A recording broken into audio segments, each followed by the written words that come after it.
Everyone, welcome back to my next video. Today we're in for a real treat, a beautiful shuttle bus owned by Ylsa and Angelo. Welcome. Thank you. Thanks for having us. Thanks for having us. And you are a young couple on the road. Called us young. Well, when you're 65, everybody's kind of younger. So I like that. And you are a family. Yes. A family of 6 right now. Family of actually. 6. Yes. Usually a biological family of 5, Yeah. but we have an extra child on the road with us this trip. It is pretty amazing. So there are a family of 6 living in here. Yes. Mm-hmm. And it's about 20 foot? The interior about 20 foot? 2021 maybe? It's the whole length of the bus is 21 feet. Yes. Oh, is that right? Yeah. So this back here might be 16? Yeah, I think Probably. so. Wow. Yeah, that's 6 divided up per person. That's not a whole lot. No, it's not. Well, there's got to be a really good story behind that. How did you, a family of 6, end up living in a shuttle bus? Well, I've always wanted a shuttle bus. Not to live in. I had never even heard of nomad lifestyle or anything. I just wanted a shuttle bus for our business. We own a theater and catering business in Jamestown, New York. And I thought it would be great to haul food. And also we have a band, a very big band that we perform with.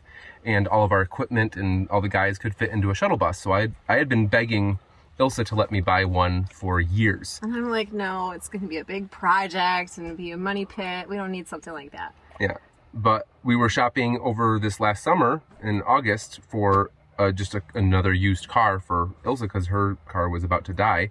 And we saw it on the lot, and I convinced her to let me get it. And we were just going to take it for a test drive just for fun. Yeah. And I do most of the driving, so I was driving, and I just had a lot of fun just driving it around the neighborhood. And I'm like, okay, It was fun. maybe. So we decided we'd sleep on it and probably go buy it the next day. Well, that night I went home, and we went home, and I started looking on YouTube for just different things that people do with shuttle buses and old vans. And one of the first videos that popped up for me was a no-build, because that was what I wanted, was a cheap way to convert a shuttle bus. And so what shows up? CheapRVLiving. So the next morning when we went to buy the bus, I told her, I said, I think I have some ideas what we could do with this bus. Yeah. And then he continued obsessing over the videos and eventually disappeared into the bus and was hammering and sawing and doing things and crashing. And I'm like, I'm just going to stay away and let him do what he's doing. And then I came in and saw he was constructing a bed. And I'm like, are we going to live in this? Are we going to go and adventure? And he's like, yeah, I guess so. Which was great because I'm the outdoor one. I like camping. I like hiking. I like all that camping. stuff. Oh. His idea of a vacation is like a hotel with a For me, hot tub and all that stuff. Sorry. For me, a vacation is more amenities, not less. This is summer of 2020, Yes. and so COVID's going on. Yes. Yeah. And how did that come into play here? Well, at that point, we were just shut down. Right, because your business couldn't operate. Right. Yes. It's a theater business.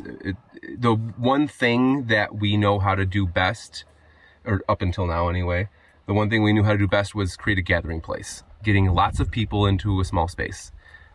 That's the only thing that we weren't allowed to do anymore. Right. And so when this happened, I'm like, where does our creativity go from here? Because we didn't have those, all the ideas we had relied on humans being all crammed together. So that was tough. And so when we bought this bus and started traveling, we're like, hey, we could still be creative. We could do a channel. We could film our adventures and put them online. And that would be a way for us to continue the creativity and also document this experience like for our kids to be able to look back on this when they're older and appreciate it. So that really freed us up. Yeah. We didn't have theater work. The kids didn't have to go to school.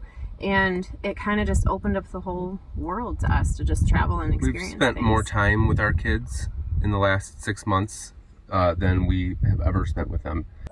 How do you all fit in here? Okay. There's a bunch of you. Yes. So Ylsa's sleeping on our bed. Mm-hmm.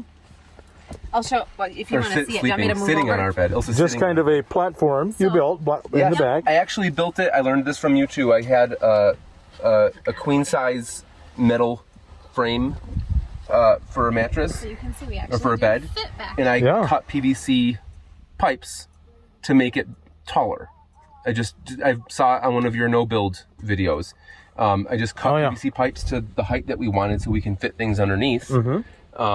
And we just put layers and layers of foam and just stuff until we got it comfortable enough for us. Because there's so many of us, we do have a lot of stuff, supplies, Right.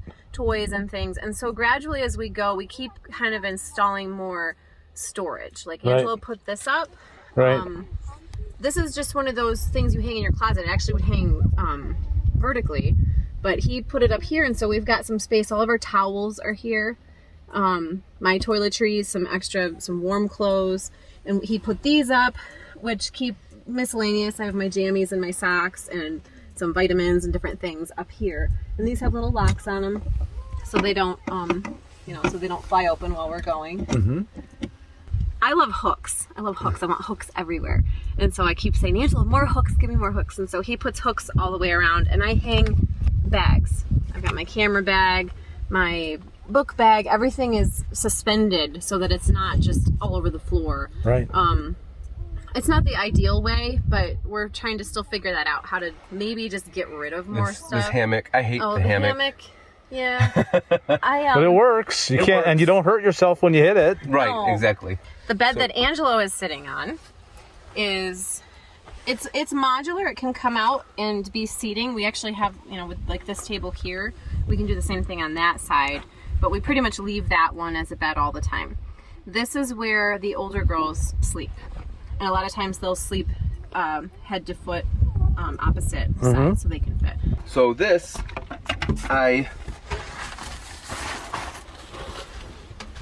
it comes off, and then I just gave it two legs. One leg that's bed height and one leg that's table height. So when I want to turn it into a bed, we just put it down flat like this, and then we have, right now it's in the tent that the girls slept in last night. But we just put a mattress over top of this, and the two littler kids sleep. Logie and Kati share this bed. The kids can pull their seat belts up through the mattress and still buckle in. We always make sure all four kids are buckled when we're traveling. They hate it, but safety was a big concern for us. I was nervous about that. So Angelo added this, which thrills me. I was begging for some storage because we were living out of duffel bags. So I wanted to keep it light, so I used old paneling that I found in the building, in our theater, just old chunks of paneling and some 2x4s to build the frame. And then I put, these are canvas paintings, super light, and I put them on gas struts. There you go. And everyone has their own box. Nice. I painted those too. Oh yeah, these. Oh, that's these very two nice. Are Ylsa's handiwork. Wow. Very, very nice. So the kitchen this is actually a fishing table. I found this on Amazon for like $125. It's just a folding table, plastic. What did you call this? The ultralight stuff. And it has two sinks. We only ever really needed one. And I just got a marine pump. You just push it and water pours out.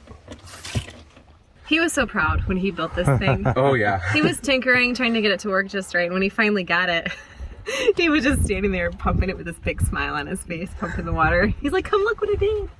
It's been a great challenge for us. It's kind of a social experiment, an environmental experiment. Like we're really learning about what we don't need, and how to really enjoy things more. It's good. I think it's changed me quite a bit doing this. Yeah, and hopefully it will last. Yeah. Your goal is still to reopen your theater and go home, right? Yeah. And this will become vacation then? We're still discussing that right now, but I think that, right now it's full time until we can reopen. Once we reopen, I think the theater will become a seasonal theater. I think so too. We'll shut down the theater in the winter because we've learned a lot about utility consumption and how much we've saved in utilities by living in this van. We can save tens of thousands of dollars by not having our theater open in the dead of winter. The only part of that we're trying to figure out is just the schooling for our kids, how Right. we would work that out, because Right. they do want to be, the social aspect for them is important, going back to public school and seeing their friends. Back to our kitchen. Yes. So it's just a Coleman stove, and I just bungeed it to the top of the counter so that when it is hot, or if I'm doing something particularly greasy, I can bring it outside and cook outside. But most of the time we cook right in here. I have a fan in the window and Carbon monoxide detector. Right. carbon monoxide We have detector. 2 of them, one in the back, one in the front. I made this as a counter. Oh, how So we have added nice. space. Very good. But so this way I can easily access underneath, and I can make sandwiches and cook. I do most of the cooking, so I wanted it to be. Yeah, he does worked for me. 99% of the cooking. I do 100% of the driving, but he does all the cooking. So underneath we've got the blue tank in the back is a 7-gallon freshwater tank. And then our gray water tank is right next to it, so the sink just drains into that. When it gets full, I just go water a tree, sprinkle it, I scatter the water so it doesn't create any puddles or anything. But we don't let any food particles get in there or anything anyway. And we use biodegradable soap. And then there's our propane for the stove. And then we have our pots and pans and stuff underneath. Right. How does a family of 6 go to the bathroom in a shuttle bus? We actually have 2 bathrooms. So behind the curtain is our Thetford porta potty. We decided to invest in that. It's convenient, it's nice. This is for driving. This is one of those consoles with storage, which we use when we're traveling. That's easy. We can move that or stick it up on there, and then we can use the potty. And people that don't know how they work, there's a flush valve right here, real flushing toilet, and this, you pull this out and it flushes, and there's a cartridge on the bottom to empty it. It's super easy. You just pull off the top part and take the cartridge and can empty it into any toilet. We also have a bathroom set up outside. We do have a privacy shelter so that we can use the bathroom outside and don't have to kind of shimmy around in here. But we also have a 5-gallon bucket with a toilet seat. So I built this little wooden box. It's not anything special, but underneath I've got a 100 amp hour gel cell deep cycle battery. Typically what we do is we drive several hours in one day. It charges up fully, and then we camp and we put out our solar panels. We have only the Harbor Freight 100 watt panels, and I want to get something bigger. So this is where we take showers. 5-gallon bucket with a luggable loo. Mm-hmm. And then this is the pump shower. This, Ylsa used it today. I used it the other day. Those are our solar panels. What should the people at home do? Subscribe, click the like button, and ring the notification bell and smash it off. So it sounds like you guys have a YouTube channel. We do. It's the Inspire engine. We named it after our bus, the Inspire engine, which is named after our theater and art center at home, the Inspire Development Center. Very good. So go look that up, folks. We'll put a link down in the description. You can live your best life doing this. We have. Okay, folks, I'm sure you've been inspired and gotten lots of great ideas here. Be sure and go and check out their YouTube channel, Inspire Engine, on YouTube, and subscribe there. And thanks so much for watching. Like us on YouTube, subscribe to the channel, hit that thumbs up button, and we'll talk to you later. Bye.